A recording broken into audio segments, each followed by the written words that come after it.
You ever have one of those conversations where you feel like you and the other person aren't actually in the same conversation? It's a really weird feeling, right? It's like a kind of conversational sleight of hand that leaves you totally scratching your head. Well, today, we're going to pull back the curtain on this incredibly powerful rhetorical trick. I mean, think about it. You ask a super simple, direct question. Something crystal clear, something that should have a straight line to an answer. And the reply you get back? Well, it's an answer, sure, but it's an answer to a question you never even asked.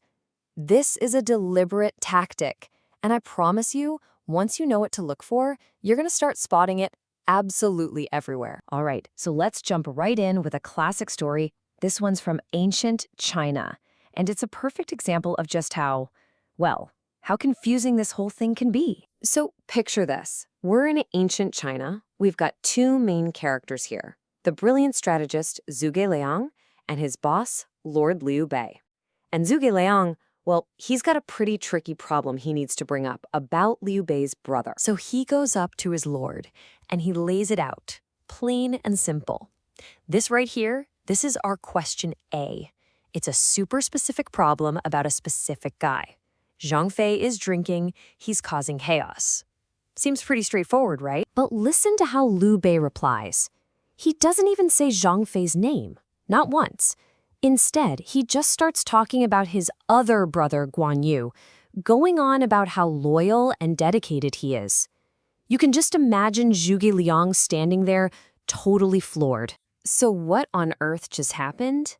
Well, Lord Liu Bei didn't just miss the point by accident. Oh no, this was a masterclass in deploying a strategy that is just as powerful today as it was all those centuries ago. And that right there brings us to the absolute core of what we're talking about today. This move, it has a name, and it's actually beautifully simple. It's called the Ask A, Answer B strategy. It's exactly what it sounds like. Instead of dealing with the real issue, question A, the person just swaps it out. They bring in a totally different topic, our answer B, and they answer that instead. It's a classic pivot, a verbal sidestep. Let's just break that down again nice and clear. Question A. The real issue was all about Zhang Fei's bad behavior.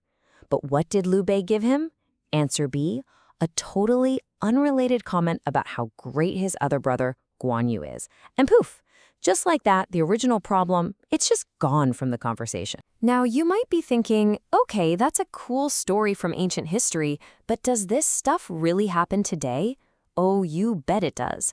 Let's look at a much more modern example, something you could literally see just walking down the street. Okay, so here's our question A for this scenario. A business owner gets a fine from the authorities, and the violation is pretty cut and dried. They've set up their shop stall on a public walkway, blocking it for everyone.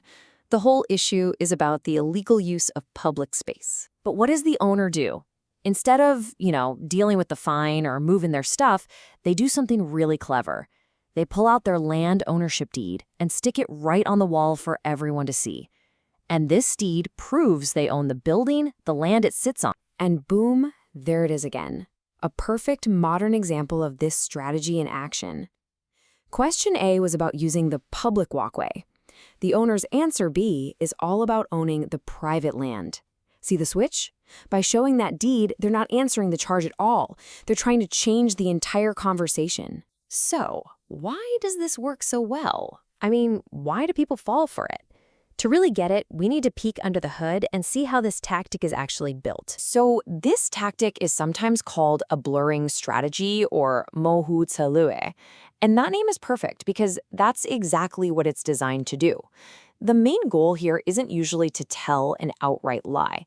It's to muddy the waters, to make the original point so fuzzy you can't even see it anymore. This person pulling this move is trying to do a few things all at once. First, they want to delay things, to slow down the real debate. They want to blur that central point we just talked about. Then, they shift the whole topic to something else, somewhere they feel more confident. They're basically reframing the entire conversation, moving the goalposts to a completely different field. Okay, so now you get the what and the why. Let's get to the most important part, the how.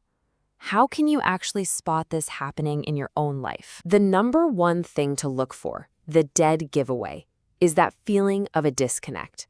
It's that moment where you think to yourself, wait a second, what you just said is fine, I guess, but it has literally nothing to do with my question. That mismatch, that's your big red flag. So here's a really simple 3-step guide for your mental toolbox. Step 1. What was the direct question? Pinpoint your question A. Step 2. Look at the answer they gave. Is it a true statement?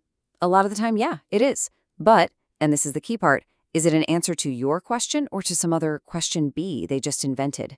And finally, step 3. Is your original point just left hanging, totally ignored? If you can tick all 3 of those boxes, bingo. You've just spotted the strategy in the wild. So from now on, whether you're in a work meeting, watching the news, or, even just talking to a friend, keep this in your back pocket. This Answer B strategy is a seriously powerful tool of deflection. And I guess the real question isn't just about spotting it. It's, now that you know how it works, what are you going to do when you see it happen?